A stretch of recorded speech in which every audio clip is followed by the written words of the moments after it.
Now we remember singer-songwriter Harry Chapin, who died 40 years ago this week.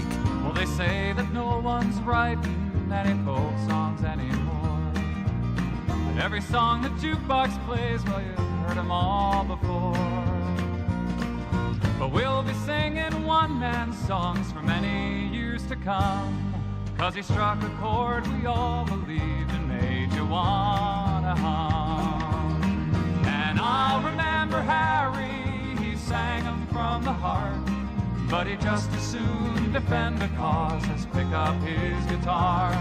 And he didn't write just love songs, he wrote for everyone, the peacemaker and the warrior, the hero and the bum. I would like it to be said that when I die, from an external point of view, that it mattered that Harry Chapin was alive. From an internal point of view, I want to be able to say, some days I've gone to bed tired with what I call a bad tired. I've struggled at the wrong things. When I hit the hay, I toss and turn. Other days, even though I may not have been successful, I go to bed with what I call a good tired. I've struggled at the right things, and when I hit the hay, I say, take me away. And I sleep the sleep of the dead. And I'll remember Harry, he sang them from the heart, but he just as soon defend the cause as pick up his guitar. I don't feel I'm a genius. I would like to think I was a genius. I come from a family of very artsy-fartsy people, writers, painters, teachers, philosophers, musicians, poetesses, all kinds of people. The exciting thing of where I've come from is that I have no awe of the artistic process. The artistic process is no more noble than being a businessman, washing dishes, cooking a good souffle. And I'll remember Harry, he sang them from the heart, but he just as soon defend the cause as pick up his guitar. And he didn't write just love songs, he wrote for everyone, the peacemaker and the warrior, the hero and the bum. Yes, I'll remember Harry, he sang them from the heart, but he just as soon defend the cause as pick up his guitar.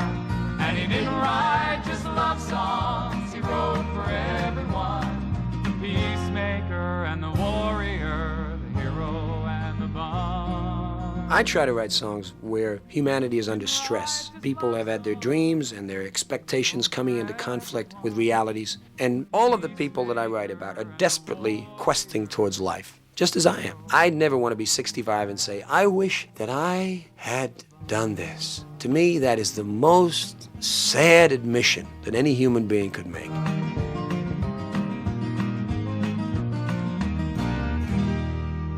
I'll Remember Harry by Mark Rust. Well, Harry Chapin recorded 12 albums from 1972 until his death in a car crash on July the 16th, 1981. He was just 38 years old. He sold over 16 million records worldwide, and 14 singles were hits on at least one American chart. But he only had one top 40 record in the UK. He was in the second level of stars. He could sell out concert halls, but not stadium. He was not Queen or Beatles or Paul Simon or John Denver. He was the next level. But he had an enormously fervid fan base who still are that way. You know, there's a Harry Chapin Facebook page. People are on it all the time, and trying to manage Harry was impossible. He was unmanageable. He was with Ken Cragen, who had a number of major artists, and Ken said it was just impossible. They were always trying to say, listen, let's do major tours and really plan this out like every other big artist does, you know. Harry said, sure. And then somebody would call up and say, can you come over for $1,000? And he'd just do it. Short stories, that's what we live. Short stories, they just take what they will give. His admirers include Judy Collins, Pat Benatar, Bruce Springsteen and Graham Nash, who all performed at a tribute concert after his death. Harry was inducted into the Grammy Hall of Fame and was the most politically and socially active performer in the 1970s. He co-founded the organisation World Hunger Year in 1975, fighting hunger, poverty and inequality. It's now called Why Hunger. His campaigning persuaded Jimmy Carter to create the first and only presidential commission on world hunger. Politicians would have wished he stuck to music, and some musicians wished he stuck to politics. But he was a totally unique character. I'm so proud, I always was proud of Harry, I'm the next younger brother, so we were in total competition in every sports event you can imagine. But in music, we were in the same world, and it was astonishing what he created. Short stories, that's what we live. Short stories, they just take what they will give. Harry Chapin was born in 1942, one of 4 brothers. The oldest, James, wasn't musical, but Harry, Tom and Steve all were. And my special guest is Tom Chapin, a very successful TV presenter and musician in his own right. He played guitar and banjo and sang on several of Harry's albums and was part of his touring band. Tom lives in Piermont, 20 miles north of New York City.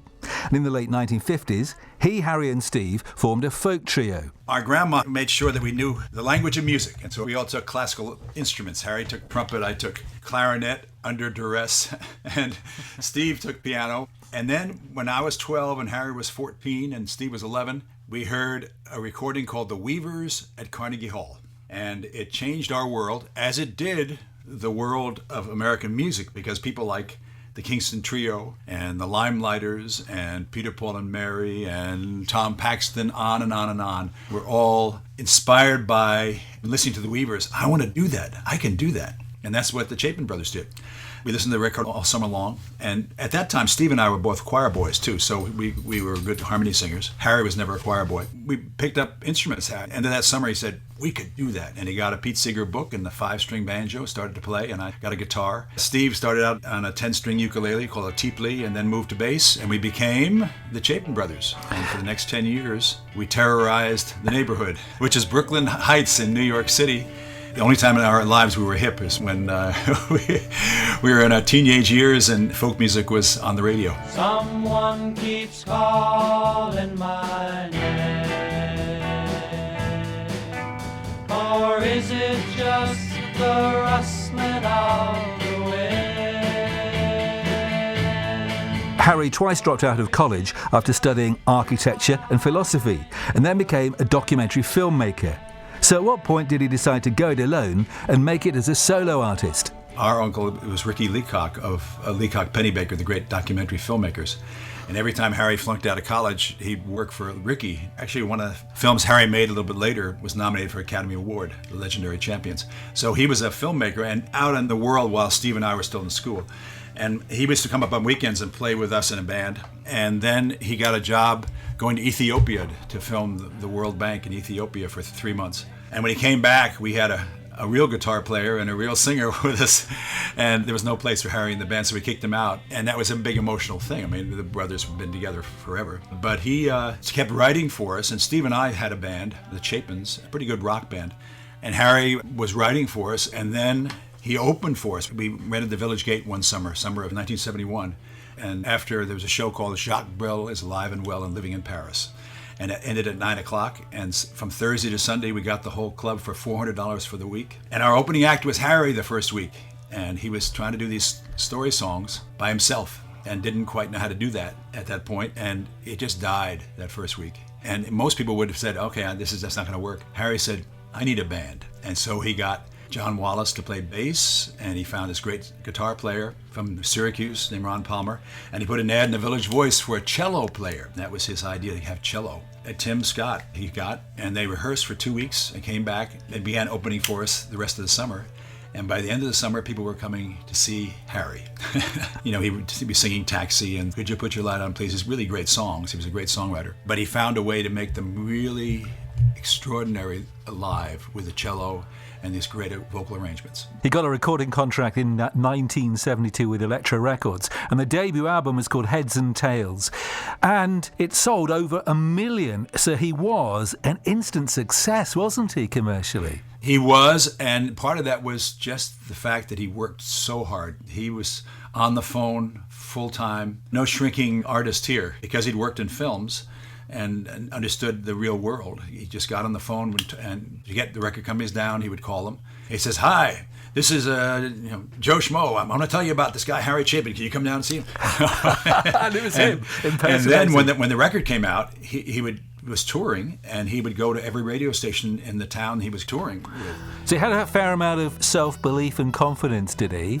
Oh, the family joke, which I coined early on, was two's company, Harry's a crowd. He was crazy, of course. From the first, she must have known it. But still, she went on with him, and she never once had shown it. And she took him off the street, and she dried his tears of grieving. She listened to his visions, she believed in his believing. Ah, he was the sun, burning bright and brittle, and she was the moon, shining back his light a little. He was a shooting star, she was softer and more slowly. He could not make things possible, but she could make them holy, holy.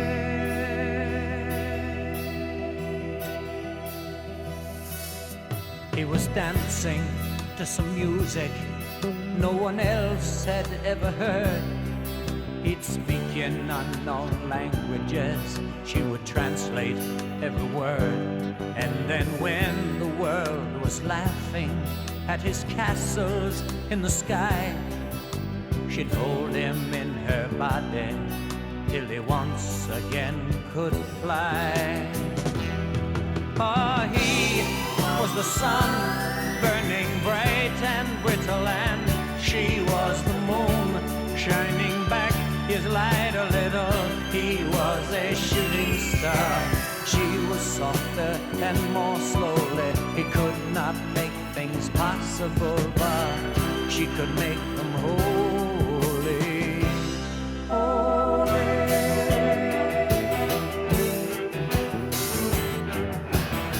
Oh, she gave him a daughter, and she gave him a son.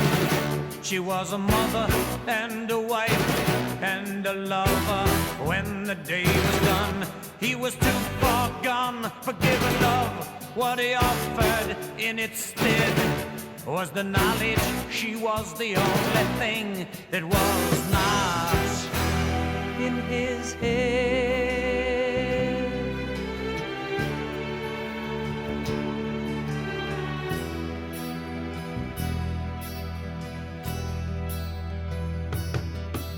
He took off east one morning towards the rising sun's red glow. She knew he was going nowhere, but of course she let him go. And as she stood and watched him dwindle, much too empty to be sad, he reappeared beside her, saying, "You're all I've ever had." Oh, he was the sun, burning bright and brittle, and she was the moon, shining back his light a little. He was a shooting star, she was softer and more slowly. He could not make things possible, but she could make them holy, holy.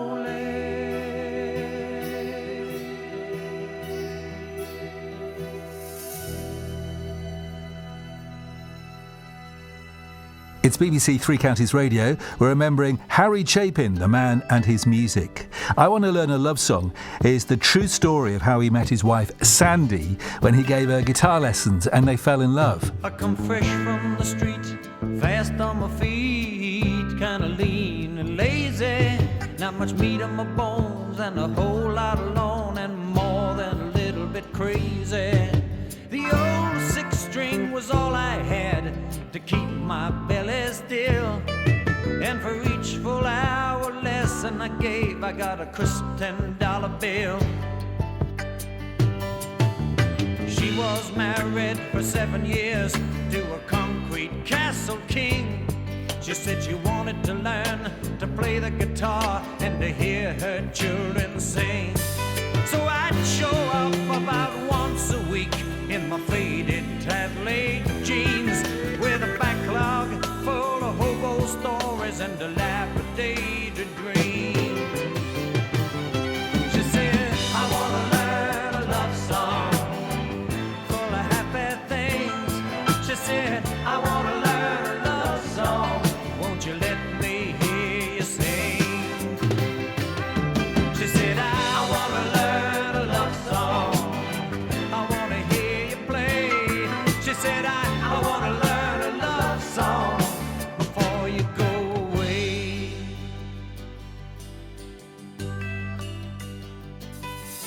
So I tried to teach her a couple of chords and an easy melody, but it always turned out she'd rather listen to my guitar and me. I could hear her old man laughing in the den, playing stud poker with the boys, while I sang so soft in the living room, too scared to make much noise. I came one week and the den was dark, and she met me at the door, and we sat on the couch and we sang and talked till I could not sing no more. The silence kept on building, her eyes grew much too wide, and I could hear both of our heartbeats, but there was no place to hide. She said, I wanna learn a love song full of happy things. She said, I wanna learn a love song, won't you let me hear you sing? She said, I wanna learn a love song, I wanna hear you play. She said, I wanna learn a love song before you go away.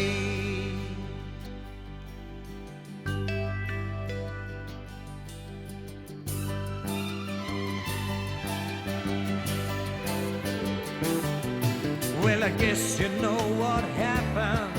God, I never been so clean. Yes, I feel like I'm working in a Hollywood movie or living out a good bad dream. And all them pin-up girls in that tinsel world never touched me like she can. It took another man's wife in the real world life to make this boy a man. She said, I wanna learn a love song full of happy things.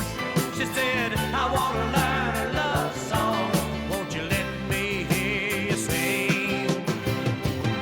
She said, I wanna learn a love song, I wanna hear you play. She said, I wanna learn a love song before you go away.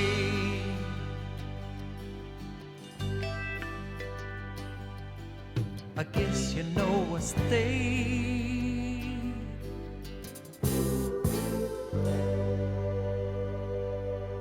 It's BBC Three Counties Radio, and another one of Harry Chapin's big compositions was Circle. Well, I'll tell you about Circle because he wrote it for my TV show. The same summer in '71, I had a TV show, national TV show that won an Emmy and a Peabody called Make-A-Wish, a show for kids. It ran for 5 years. I got Harry the job as a songwriter, and every show had 2 new songs.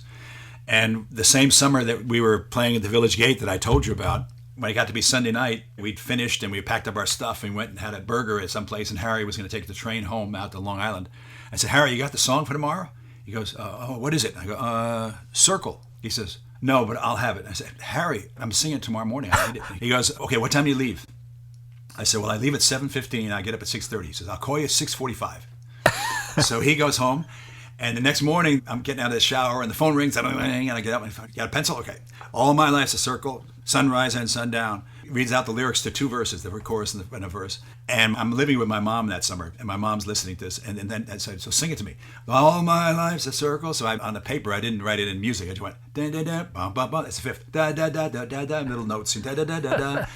And I sang that about 3 or 4 times before I left on the subway. And that day, I walked around Central Park, singing Circle around the Alice in Wonderland statue there. And it would have died there, you know, except my mom, every time she saw Harry, she said, Harry, that song Circle that you wrote, that's a really good song. He only had the verse and the chorus.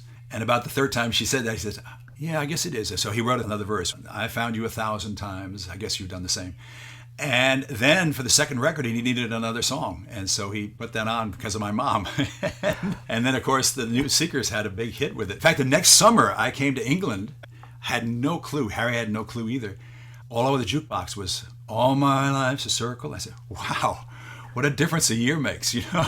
Absolutely. The year before, in July, I'm singing in Central Park this thing, and who knows what the TV show is going to do. Who knows? Harry was trying to get a record contract. A year later, he's got Taxi firing, it's now 72, performing all over the country, and the #1 hit in the world by the New Seekers is a song he wrote for my TV show. All my life's a circle, sunrise and sundown. The moon rolls through the nighttime till the daybreak comes around.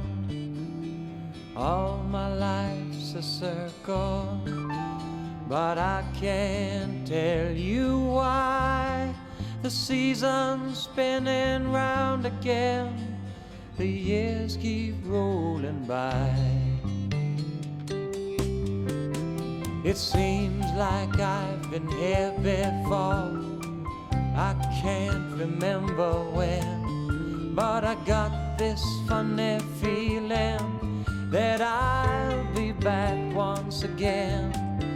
There's no straight lines make up my life, and all my roads have bends. There's no clear-cut beginnings, and so far no dead ends. I've found you 1,000 times, I guess you've done the same. But then we lose each other, it's just like a children's game. But as I see you here again, the thought runs through my mind. Our love is like a circle, let's go round one more time. All my life's a circle, sunrise and sundown. The moon rolls through the nighttime till the daybreak comes around. All my life's a circle, but I can't tell you why. The season's spinning round again, the years keep rolling by. All my life's a circle, sunrise and sundown. The moon goes through the nighttime till the daybreak comes around. All my life's a circle, but I can't tell you why. The season's spinning round again, the years keep rolling by. All my life's a circle, there's sunrise and sundown. Veritas and Balderdash's fourth studio album came out in 1974, his most successful. It had on it Shooting Star, I Want to Learn a Love Song. And, of course, together, Harry and Sandy wrote Cats in the Cradle, about a father who doesn't find time for his son during his childhood, so his son grows up like him, not making time for his dad. Do you think that that was any way autobiographical? Sandy wrote it about her first husband and his father. And it was a little poem she wrote, and she showed it to Harry, and he goes, wow, this could be a great song.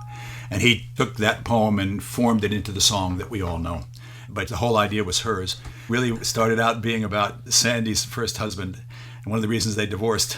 And the fact is, Mike, it's true for every father, every mother, every son. Your whole idea is to build a life for your kid. That sometimes that's wonderful, and sometimes it comes back to bite you. But no matter who you are, what kind of parent you are, and what kind of child you are, that song is true. And there's a wonderful documentary now called When in Doubt, Do Something, that you guys can watch about Harry.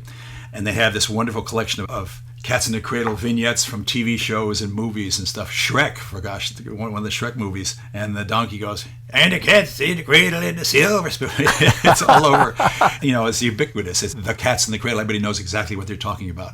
I get a call from Harry, and one day he calls me up in the middle of the night. And he goes, Tom, I got to tell you, Cats in the Cradle is #1 on all 3 charts in America. And I said, wow. He says, and you know what? All I'm worried about is, how do I follow it? He says, boy, he has his song called Greyhound. He said, it's got to be the going, the getting there that's good. He said, and then that something you wish for all your life and you don't even enjoy it. You're now worrying about what's next. A child arrived just the other day. He came to the world in the usual way, but there were planes to catch and bills to pay. He learned to walk while I was away, and he was talking for I knew it. And as he grew, he'd say, I'm gonna be like you, Dad. You know I'm gonna be like you. And the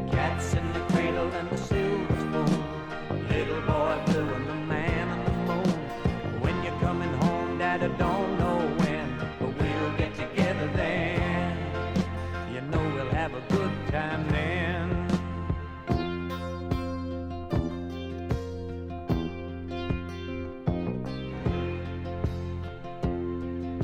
My son turned 10 just the other day. He said, thanks for the ball, Dad, come on, let's play. Can you teach me to throw? I said, not today, I got a lot to do. He said, that's okay, and he walked away, but his smile never dimmed. Said, I'm gonna be like him, yeah, you know I'm gonna be like him.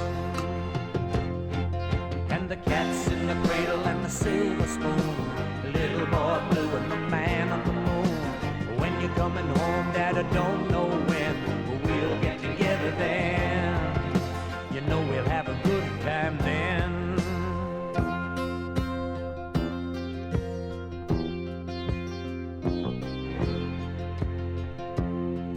Well, he came from college just the other day, so much like a man I just had to say, son, I'm proud of you, can you sit for a while? He shook his head and he said with a smile, what I'd really like, Dad, is to borrow the car keys. See you later, can I have them please? And the cat's in the cradle and the silver spoon, little boy blue and the man on the moon. When you're coming home, son, I don't know when, but we'll get together then, Dad. You know we'll have a good time then.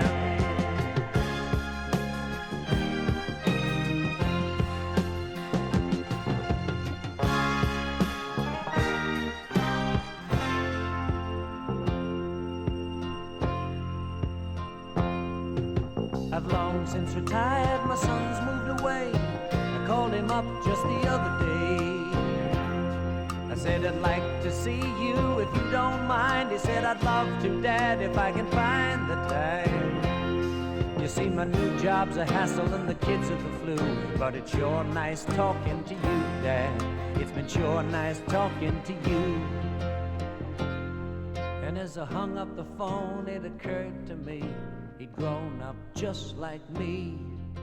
My boy was just like me. And the cat's in the cradle and the silver spoon, little boy blue and the man on the moon. When you're coming home, son, I don't know when, but we'll get together then, Dad. We're gonna have a good time there.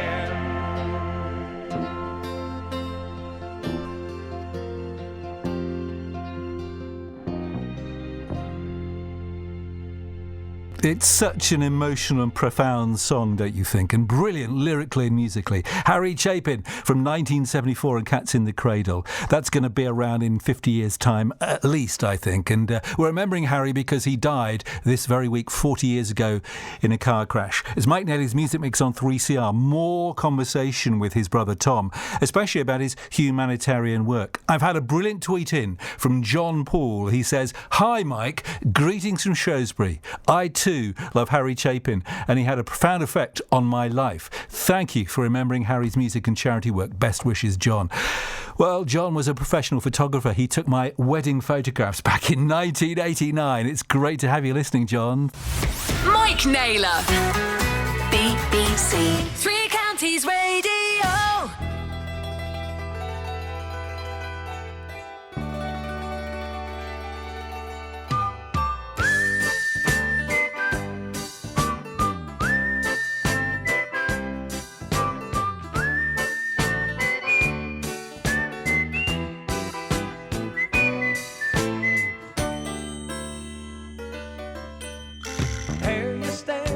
Dungarees, looking all grown up and so very pleased. When you write your poems, they have so much to say. When you speak your dreams, it takes my breath away. You know I wanna be a ball player, a regular slugging fool, but both our dreams must wait a while until we finish school. And so you and I, our years go by, we'll watch our sweet dreams fly far away. But maybe someday, I don't know when, but we will dream again, and we'll be happy then, till our time just drifts away.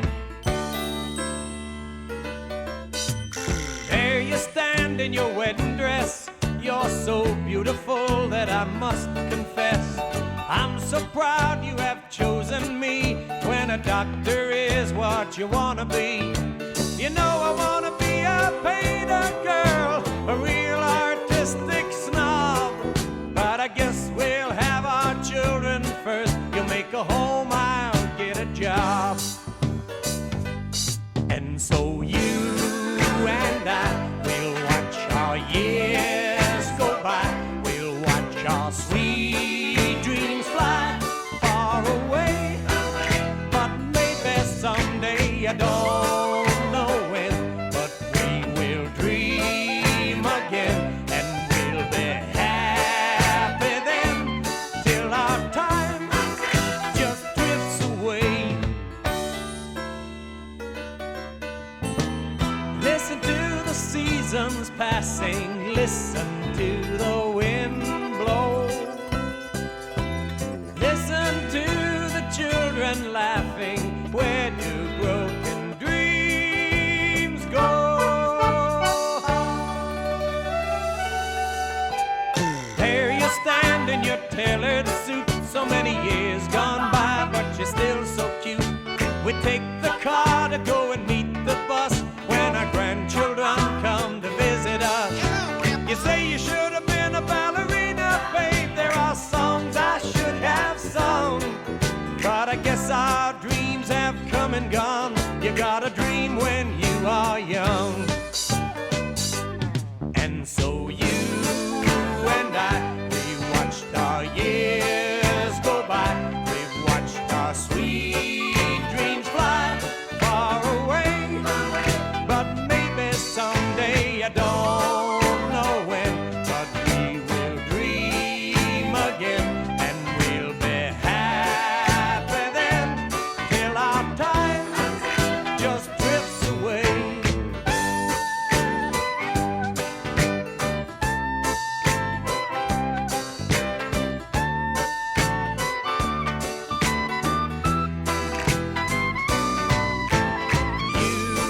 You and I will watch our years go by.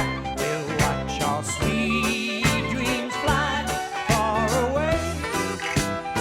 Maybe someday. I don't know when, but we will dream again. And we'll be happy then till our time. My special guest is Tom Chapin, who's now 76, and he's joining us from Piermont, just north of New York City, to talk about his older brother Harry, who sadly passed away, killed in a car crash this very week, back in 1981. So Harry was a great humanitarian, Tom. What inspired him to found the organisation World Hunger Year in 1975? One of the things he realized was that just doing concerts and just being a star, it's great for a while and then it's not that interesting, you know. He loved the performance and stuff, but he was looking for something larger. I mean, one of the things he always said, I really want to matter. And Sandy was someone who would say, you know, it's so what that you'd make a lot of money and stuff, you know. So she was very active politically, and my brother James was as well. And the family is an arts family who never had a lot of financial success, but was trying to do important work. And so the family has that sense.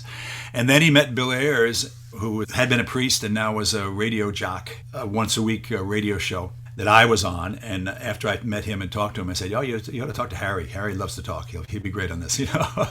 And so I put him in touch with Harry, and they hit it off. And they both lived in Long Island, and Harry had him over for dinner, and they began talking about how to make a difference, and they were talking about the hunger issue, and decided to do a Bangladesh concert for hunger instead of for Africa, you know, like George Harrison did. Specifically to combat hunger and poverty in America. Exactly, and well, and around the world, really. And they talked to the UN, and it got very close, never happened. But in the course of trying this, they began to realize a concert is great, but it's like a flashbulb. It doesn't last, you know, it's poof, and then it goes away. And the only way to really solve this issue was to be here this week, next week. You know, it's like, you know, on Thanksgiving, at least in the States, people give food. What happened? Well, yeah, but what happens next week? And they realized that hunger around the world is totally tied to poverty. If you're poor, you have a hard time feeding your kids. And if you're not poor, you're going to do fine of doing that. And it's tied to hunger is tied to poverty. And they began to realize that they needed to create something that would change American food policy and maybe affect the world in that way. And did it? Yes, and yet not as much as they would have wished. They've been doing wonderful work, and that organization is now called Why Hunger. And it puts hungry people in touch with food and helps them toward self-reliance. But it does not feed people. It's not a food bank, but it helps all the food banks around, and it's an amazing organization. I urge your listeners to just go on whyhunger.org. It talks about nutrition, education, jobs training, healthcare workshops, and so on. But of course, he did engage and meet President Jimmy Carter in getting his backing for it, yeah? Yeah, well, there's a great story about that because he was astonishing, and he was pretty well known. If you knew Harry, you knew him, and Senator Leahy and Representative Tom Downey are in the car with him to come into the White House, right? And they pull up to the gate, and they'd forgotten their credentials. And they said, I'm Senator Leahy. Yeah, but you have credentials? And the guy looks and he goes, Harry Chapin, hey, well, come on in. So they get in there, and he starts talking to Jimmy Carter. And Jimmy Carter didn't want to do another commission. But Harry sat there for about 15 minutes and just talked him right into it. And so Jimmy basically says, okay, we'll do that. And Harry said, yeah, but you have to do it. And he kept going, and finally Leahy said, Harry, he said yes, but he wanted him to be committed the way he was. And they gave him a Congressional Gold Medal, highest honor you can get as a civilian, after Harry's death, because the people in the Congress knew him and his commitment. He came down there all the time. I went down with him several times as well, and it was wonderful to watch him in that situation. It has done astonishing work. It's one of the proudest things that I've been involved with. Harry got me on the board initially, and so I've been on the board all along until this year when they got serious and said, oh, you can't have the same board forever. So I'm off for a year, but I'll be back on next year. I let time go lightly when I'm here with you. I let time go lightly when the day is through. I keep a watch on time when I've got work to do. But I let time go lightly with you.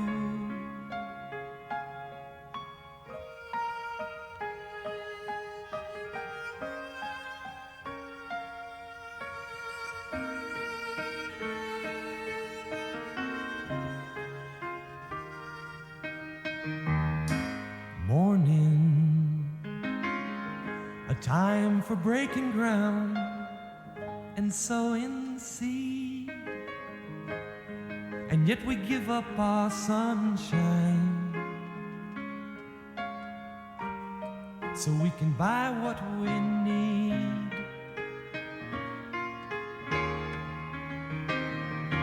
And that leaves the evening to share a fire with a friend or two, to lose sight of the hours, to go lightly with you.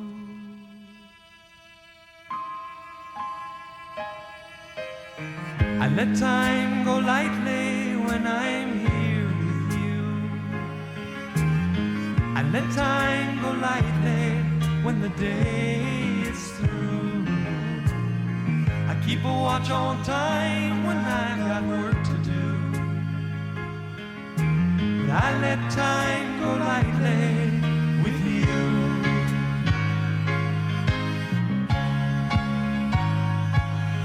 And tell us how his wife Sandy is, because she's now 86, your sister-in-law. How is she? Well, she's remarkable. She's doing great.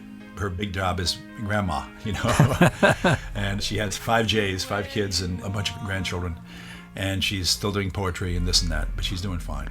And of course, she accepted the Congressional Gold Medal for Harry's humanitarian work at that wonderful tribute concert on the 7th of December 1987 on what would have been Harry's 45th birthday.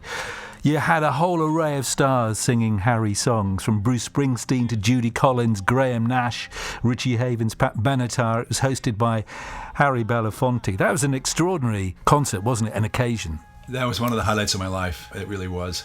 The only 4 other American songwriters have won the Congressional Gold Medal. George M. Cohan, Irving Berlin, and the 2 Gershwin brothers, and Harry Chapin. So that's pretty cool. Remember when the music brought us all together to stand inside the rain, and as we joined our hands we'd meet in the refrain, for we had dreams to live, we had hopes to give. Remember when the music was the best of what we dreamed of for our children's time. And as we sang, we worked, for time was just a line, a gift we saved, a gift the future gave. Don't you remember when the music was a rock that we could cling to so we'd not despair? And as we sang, we knew we'd hear an echo fill the air. We'd be smiling then, and we would smile again.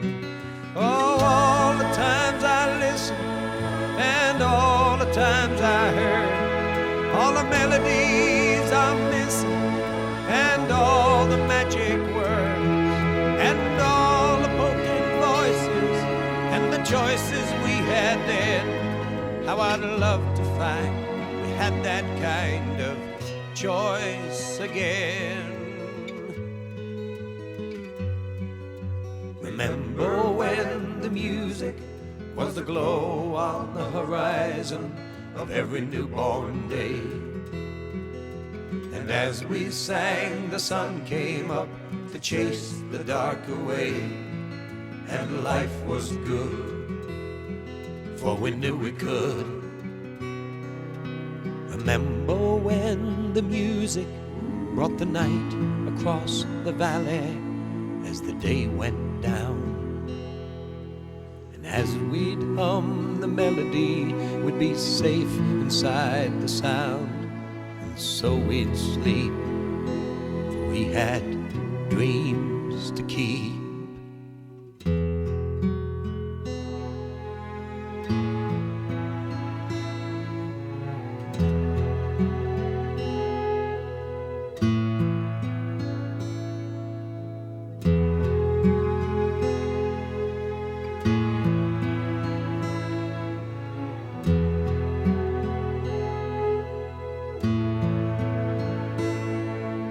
Remember when the music came from wooden boxes strung with silver wire? And as we sang the words, it would set our minds on fire, for we believed in things, and so we'd sing, and so we'd sing. Well, you played on some of the albums as well, playing banjo and guitar and sung, and of course you were in Harry's band playing live. What was he like on stage, and what were those concerts like for you all?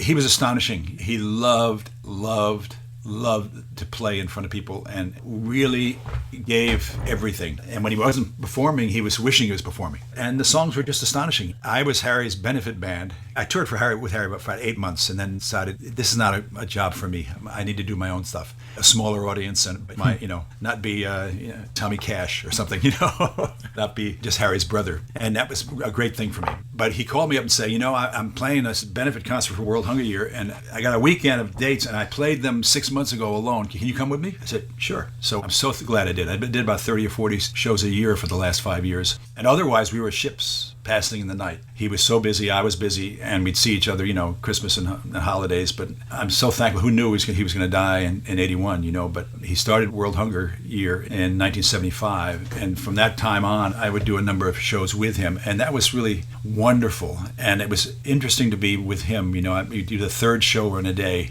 really tired and sitting there. And I'd watch Harry. That was one we did up in Canada.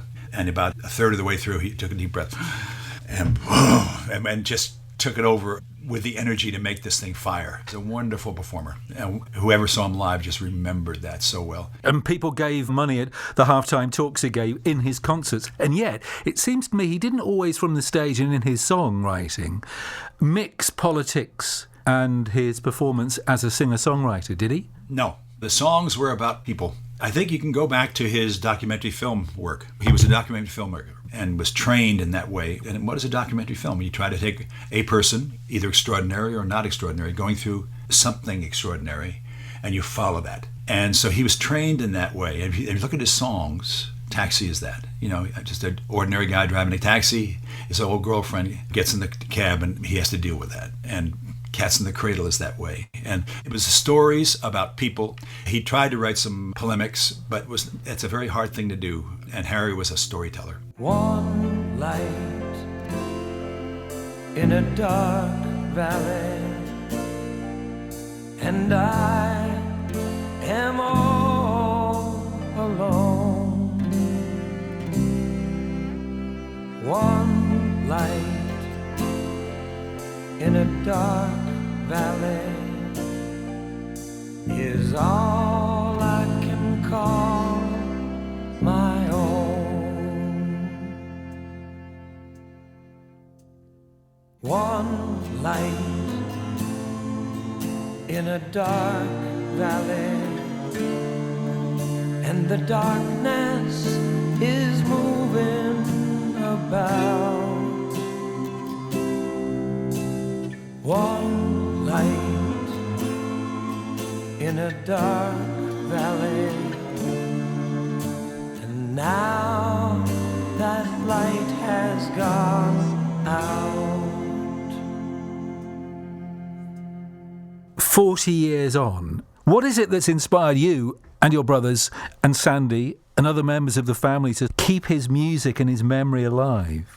It's now and again. In some ways, I wish it was more because I get to see Harry's daughter Jen and her husband and my brother Steve. We did an album called Harry Chapin, A Celebration in Song. And just when my daughters had just started as a singing group. And my dad is on that too. My dad was, of course, the great jazz drummer, Jim Chapin. But really, we all have our own careers. None of us is trying to be Harry, In fact, at the funeral, my oldest brother James said something that just lit me up because I was in shock, as we all were. The universe had cracked that Harry was dead. Your older brother, this incredible icon, this energetic force, suddenly disappeared. And James said, we can't be Harry. In fact, if we could, we wouldn't want to do that anyway. But what we can do is fill our own shoes a little fuller. It's like, of course. And that's been the watchword for all of us, really. Try to do what you can do and keep that beacon, this incredible force that was in our lives, and celebrate that music. Did one last night with my daughters, which is fabulous. The Chapin family has become intergenerational. Abigail and Lily, my daughters, and Jessica, my stepdaughter, and I sang last night in Kane Park in Cleveland. And on Monday night, the 19th, we're going to be celebrating Harry with a docu-concert, part of the documentary film, and some of the outtakes that didn't make the When in Doubt Do Something film. And there'll be like a 2-minute thing of Harry and stuff, and then we'll do some songs that relate. Thank you so much, Tom, for talking to us on the programme today. It's been such a great pleasure. Mike, thank you so much for doing this. Rehearsing these songs, you begin to realize just how wonderful it is. I've been singing the songs like Taxi and WOLD with Big John Wallace, and it's been interesting to realize just how well crafted. And yesterday we rehearsed with a cellist, and when you put the cello in there, it's like, oh. And sometimes I feel like I'm channeling Harry a little bit, You think about it, how many people do you remember 40 years later and play their songs? There it is. After having met all these DJs, he realized that there's a life here that the DJs have to deal with. I am the morning DJ at WOLD, playing all the hits for you wherever you may be. That bright good morning voice is heard but never seen, feeling all of 45, going on 15. Tom Chapin, thank you so much for joining us here on the programme today. Thanks, Mike. Be well. Thanks so much, man. Pleasure, man. Be well. Hello, honey, it's me. What did you think when you heard me back on the radio? What did the kids say when they knew it was their long-lost daddy-o?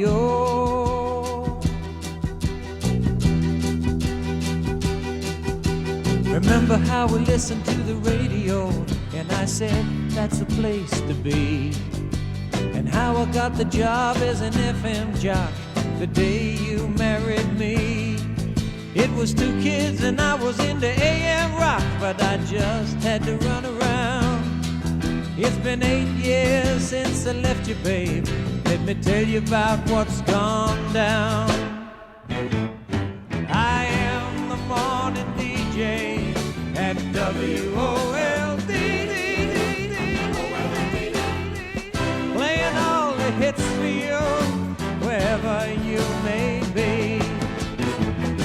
The bright good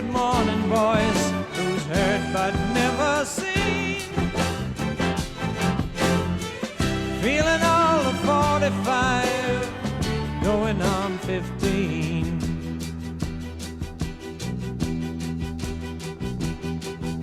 The drinking I did on my last big gig, it made my voice go low.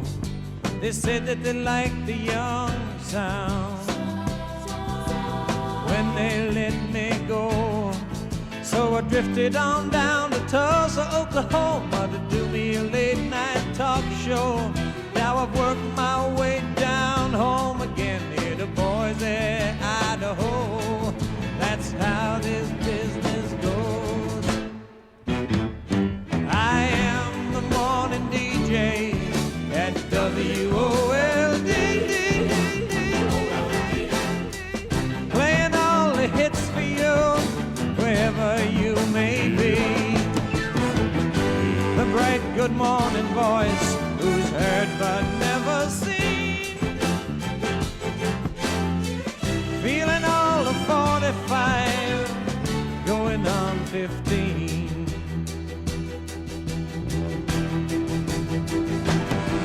I'm making extra money doing high school sock hops. I'm a big time guest MC.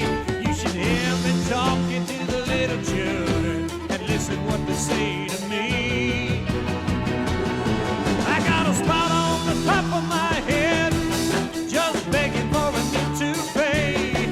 There's a tire around my gut from sitting on it, but it's never gonna go away.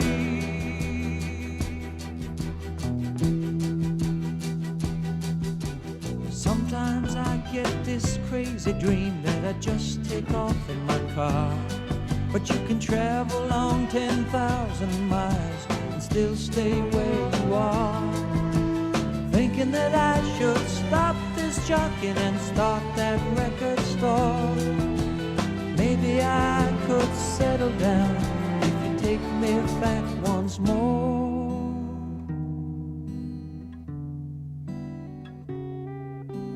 Okay, honey, I see.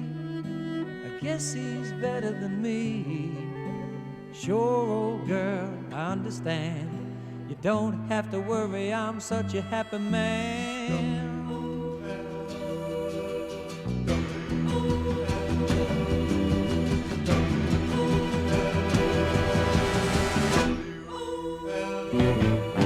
I am the morning DJ at WOLD.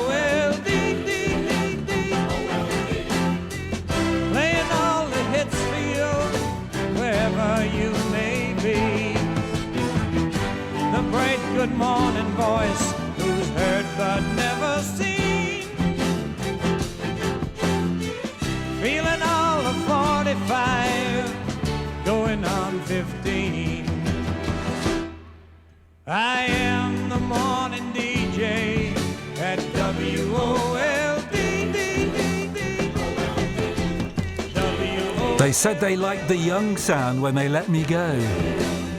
It'll happen one day, but I'm so grateful to be able to share these songs and these memories with you. I connected with Harry Chapin's music when Noel Edmonds played him on Radio 1 in the early 70s, and he's been with me ever since. John Paul said that he had a profound effect on his life, and he came back and he said, when Harry died, I visited the offices of World Hunger Year. I told them I'd like to run the London Marathon for them, but they told me they weren't licensed in the UK, but they admired the work that Oxfam were doing, and 35 years later, I'm retired, I'm back helping Oxfam doing volunteer work.